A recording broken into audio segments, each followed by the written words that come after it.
Okay, now, you might not just be able to see this, but the moment that I'd like you to focus on, now you can't see this just at the moment, but I'll just explain that this is the two people, George and Marion. George is the husband. They've been married about 55 years, and Marion has got Alzheimer's disease. George is the carer, and Marion Naidu, there are two Marions in this. Marion Naidu is taking the film, and Marion is the doctoral researcher. And she'd worked with Marion and George over months and months in terms of their trust. It was working with them. It wasn't research on them.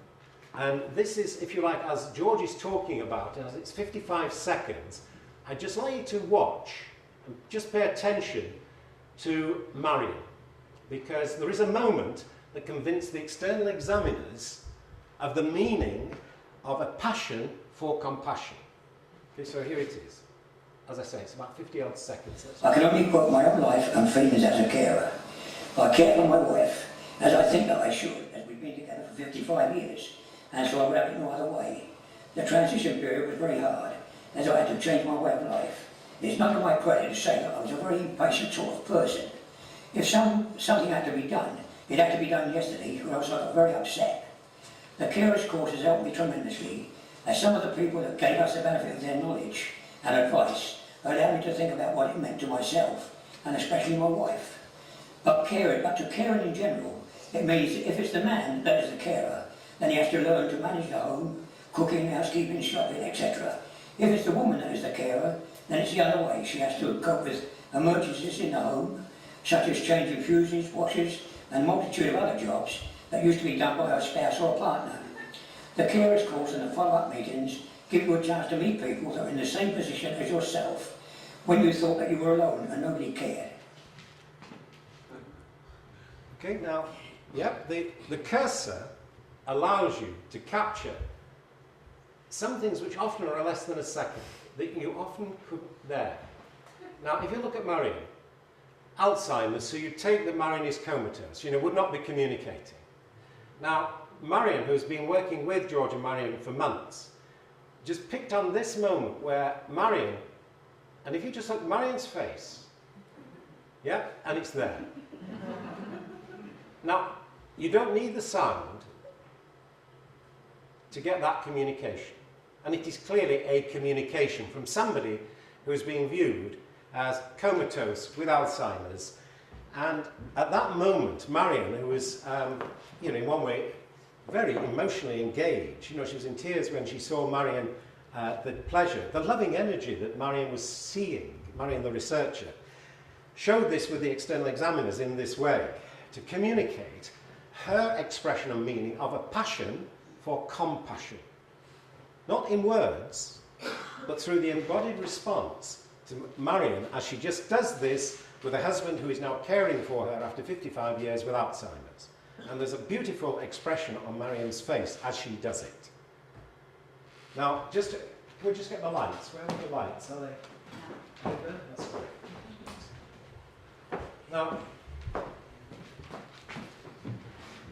you can actually say to me now, in terms of your responses, look, Jack, we'd like to challenge your interpretation. That's not the interpretation that we're giving of this visual data. Now, that is how we work to create what we call empathetic validity.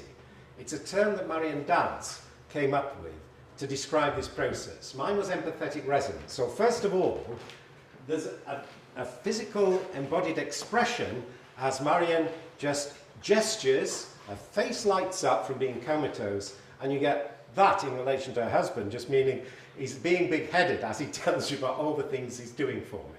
Yeah? Now, that feeling that Marion had, look, this is what evokes my compassion, and it motivates me, Marion the researcher, to do what I do. And Marion has sustained her passion for this over many years, and as I say, she lectures all over the world in terms of drama, in education and health service, and was advising our government on the use of drama in relation to mental health issues. But that feeling of empathetic resonance, you only can answer for yourselves how you felt physically in your body as you see what is actually being offered. And it could be that this doesn't touch you at all. Yet what Marion did, the researcher, was use this technology, the digital media, to communicate her meaning of a passion for compassion, which as I'm speaking to you now, my body is actually feeling what Marion was communicating. So that is how we start to try to build up a response to what Tom is saying about validity. It's very important, it's very different to the traditional view of validity in a university, which is always focused on the words. You know, as a linguistic philosopher, I was taught, just focus on the meaning of the words. It had nothing to do with what I was actually experiencing or feeling passionately in my practice. It was just, could I use words correctly? You know, there was one punishment. Right, after about 3 weeks, the conclusion was, punishment is the intentional infliction of pain by somebody in authority on somebody who's broken a rule. Now, I can say that very quickly, all right? But it actually means almost nothing in relation to your experience and feeling of being punished. So, I'd just like to pause there, because I don't think anybody, well, from what we were saying, you've made available your account in Norway. I doubt if any of you have had videos of yourselves, for example on YouTube, that you have integrated within an explanation of your influence. Can I just check that? Have any of you got on YouTube now or any other streaming service so we can click as we can click on this? And please remember that these are coming, you know, directly from the internet.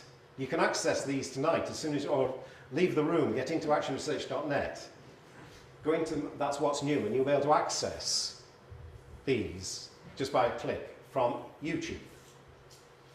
Now, until I'm saying, and this is a claim, again, you can test the validity, that unless we start to see you from your practice showing what it is you're passionately engaged with in terms of your values, your influence will not spread as widely as I believe it should be being spread.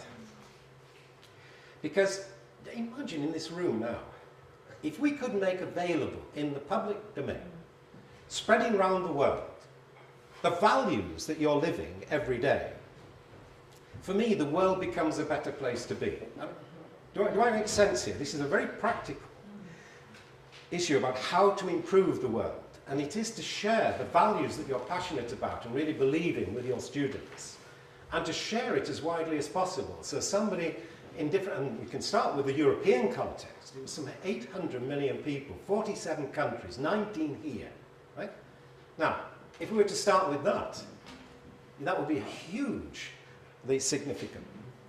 So could I again just pause there? Have I answered the questions so far that were asked? You know, there was that very one about that international community, the practitioner researcher network, the values. How do you actually retain that integrity with those master's students? They're asking those questions.